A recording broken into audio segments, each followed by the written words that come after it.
Gold, trusted gold buyers. మీరు తాకట్టు పెట్టిన బంగారాన్ని విడిపించి ఈ రోజు ఉన్న మార్కెట్ ధరకు కొనబడను. నమస్కారం, వెల్కమ్ టు ఐడ్రీమ్ మీడియా. నేను మీ సంగీత. నార్సింగ్ పరిధిలో ఒక బాలిక పైన ముగ్గురు బాలురు గాంజాయి ఇచ్చి మరి ఆవిడ పైన సామూహిక అత్యాచారం అనేది చేయడం జరిగింది. అసలు ఏం జరిగింది, అసలు ఆ వ్యక్తులు ఎవరు, పోలీసులు దాన్ని ఏ విధంగా కనుక్కోవడం జరిగింది అనే దాన్ని వివరాల్లోకి వెళ్ళి తెలుసుకున్నట్లయితే, నార్సింగ్ పరిధిలో ఒక మిస్సింగ్ కేసు అనేది ఫైల్ చేశారు. అదేంటంటే అమ్మాయి 2 రోజుల నుంచి కూడా కనిపించడం లేదు, మా అమ్మాయి ఎక్కడికి వెళ్ళిందో తెలియట్లేదు అని చెప్పేసి తల్లిదండ్రులు వచ్చి పోలీస్ స్టేషన్లో కంప్లైంట్ చేశారు. కంప్లైంట్ చేసిన తర్వాత ఆ పాప ఎక్కడికి వెళ్ళింది ఏంటి అని చెప్పేసి సీసీ కెమెరా అంతా కూడా సెర్చ్ చేస్తున్న సమయంలో ఈ ముగ్గురు వ్యక్తులు ఎవరైతే ఈ అబ్బాయిలు ఉన్నారో అందులో 2 మైనర్స్, ఇంకొక అతను మేజర్, ముగ్గురు వచ్చేసి ఈ పాపతో మాట్లాడేసి ఆవిడ్ని ఒక వేకి తీసుకువెళ్ళేసి బలవంతంగా ఆవిడతో గాంజా తాగిపిచ్చేసి మరి ఆ మత్తులో ముగ్గురు ఆవిడ పైన అఘాయిత్యానికి పాల్పడ్డారు అని చెప్పేసి పోలీసులు నిర్ధారించుకున్న తర్వాత ఆ అమ్మాయి పరిస్థితి అయితే ఎక్కడైతే వాళ్ళు అఘాయిత్యం చేశారో అక్కడ అమ్మాయిని వదిలేసి తర్వాత ఈ ముగ్గురు పరారీలో ఉన్నారు. ఇప్పుడు పోలీసులు అయితే వారి గురించి మొత్తం గాలింపు చర్యలు అయితే చేపడుతూ ఉన్నారు. కానీ అమ్మాయి పరిస్థితి మాత్రం చాలా విషమంగా ఉంది, హాస్పిటల్లో ట్రీట్మెంట్లో ఉంది. ముఖ్యంగా నేను ఇలాంటి కేసులలో చెప్పేది ఏంటంటే, అబ్బాయిలు మైనర్స్ అయ్యింది, మైనర్ అమ్మాయిల పైన లేదు అనుకుంటే మేజర్స్ పైన, అంటే అది ఏ ఏజ్ గ్రూప్ లేడీస్ కనిపిస్తే చాలు వారి యొక్క కామ వాంఛ తీర్చుకోవాలని చెప్పేసి ప్రయత్నాలు చేస్తున్నారు.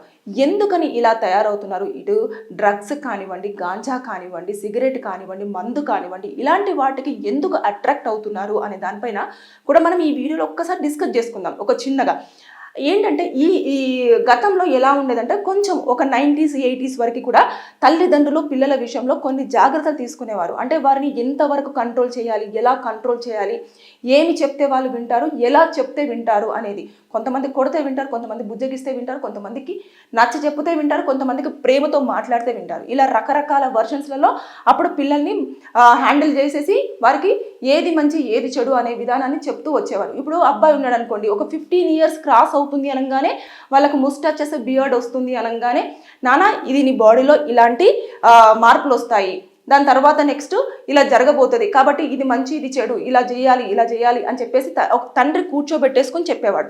అదేవిధంగా తల్లి ఏం చేసేది, కూతురు విషయంలో, నానా నువ్వు మెచ్యూర్డ్ అయిపోయావు కాబట్టి ఇలా ఉంటుంది, అబ్బాయిలతో ఇంతవరకే మాట్లాడాలి, ఇలా ఉండాలి, అబ్బాయిలు ఇలా మాట్లాడుతున్నారంటే వాళ్ళు తప్పుగా నీతో మాట్లాడుతున్నట్టు అని చెప్పేసి అప్పుడు చెప్పేవారు. కానీ ఇప్పుడు ఏమైపోయిందంటే, టెక్నాలజీ పెరిగిపోయి వారి చేతులలో మొత్తం ప్రపంచమంతా ఉంటుంది మొబైల్లో.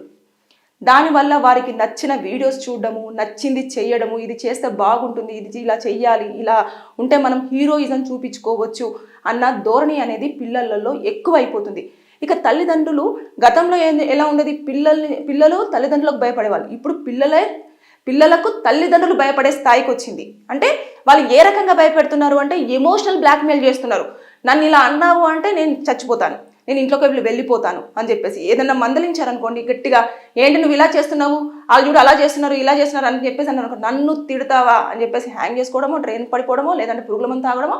ఇదే అరే ఇన్ని ఇయర్స్ పాటు కష్టపడి పెంచుకున్న పిల్లల్ని అనవసరంగా దూరం చేసుకోవడమా, ఎందుకులే కొంచెం చెబుదాము అని చెప్పేసి తల్లిదండ్రులు ఏదో నెగ్లిజెన్స్ వేలో వెళ్తున్నారు. ఈ మధ్య కాలంలో పేరెంట్స్ కూడా ఇద్దరు కూడా ఎర్నింగ్ స్టేజ్లోనే ఉన్నారు. అంటే ఇద్దరు కష్టపడితే కానీ ఫ్యామిలీ రన్ అయ్యే స్టేజ్లో ఇప్పుడు ఈ సిచ్యువేషన్లో లేదు. కాబట్టి అది కూడా పిల్లలకు మైనస్గానే మారుతుంది. అంటే మంచి చెడు చెప్పేవాళ్ళు ఎవరు ఉండట్లేదు ఇంట్లో.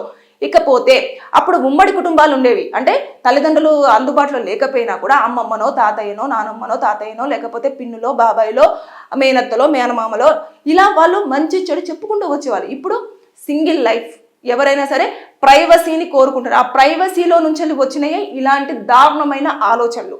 అంటే నేను ఏది చేసినా కరెక్ట్, నన్ను ఎవరు అడగొద్దు, ఏదైనా క్వశ్చన్ చేశారనుకో నువ్వేంది నన్ను అడిగేది అని చెప్పేసి అనేది ఒక నెగ్లిజెన్సీ ధోరణి.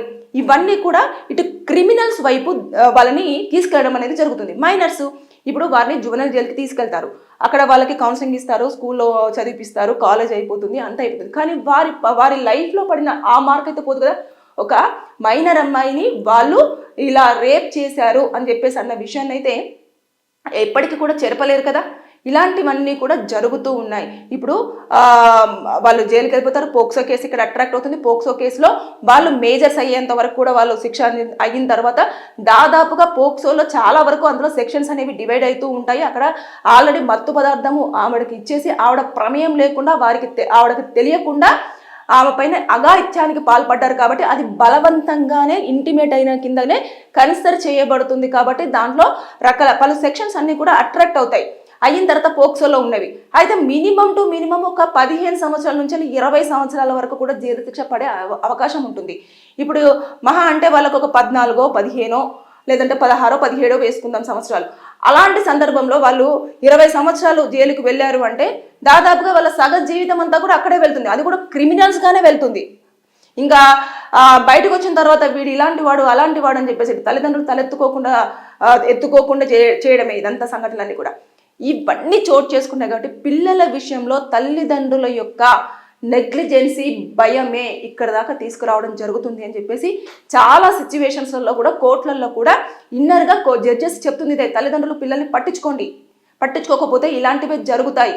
మొబైల్లో ఏం చూస్తున్నాడు, ఏంటి, ఎంతవరకు చూస్తున్నాడు, ఇలాంటి కొన్ని ఫోన్ వీడియోస్ చూసేసి మరి ఇలాంటి అఘాయిత్యాలకు ఇది చేస్తే ఎలా ఉంటుంది, ఇలా పార్టిసిపేట్ చేస్తే ఎలా ఉంటుంది అని చెప్పేసి వాళ్ళు ఒక రాక్షసానందం కోసం కూడా కొన్ని సందర్భాలలో చేస్తున్న సందర్భాలు కూడా మనం చూసి పారిపోతున్నారు.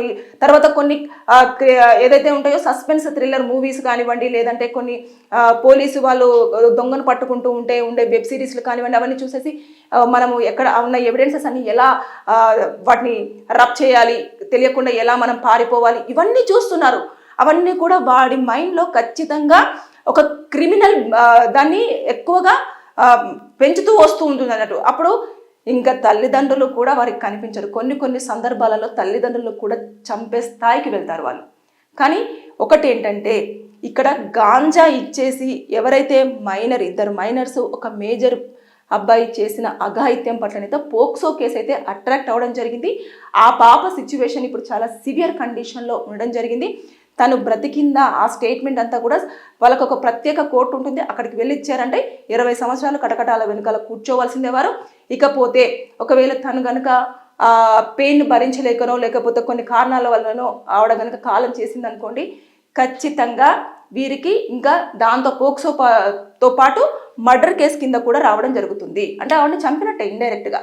సో దాన్ని కూడా కన్సిడర్ చేసేస్తే అప్పుడు లైఫ్ ఇంప్రిజన్మెంట్ కూడా పడే అవకాశం, ఇంకా జీవితాంతం కూడా వారు జైల్లోనే వారి జీవితాన్ని గడపాల్సి వస్తుంది. కాబట్టి తల్లిదండ్రులు పిల్లల విషయంలో దయచేసి మీరు భయపడ్డా పర్వాలేదు, కొన్ని జాగ్రత్తలు చెప్పే విషయంలో మాత్రం వెనక అడుగు వేయకండి. జాగ్రత్త చెప్పిన తర్వాత ఖచ్చితంగా వారిని మీరు అబ్జర్వ్ చేస్తూ ఉండండి. లేని పక్షంలో ఖచ్చితంగా ఇలాంటివే డ్రగ్స్, గాంజా, సిగరెట్, మందుకు అలవాటు పడిపోయి ఆ మత్తులో వారు ఏం చేస్తున్నారో కూడా తెలియకుండా క్రిమినల్స్గా మారి సొసైటీకి పరిచయం అవ్వడం జరుగుతుంది. కాబట్టి అలర్ట్గా ఉండండి. Be careful. Thank you.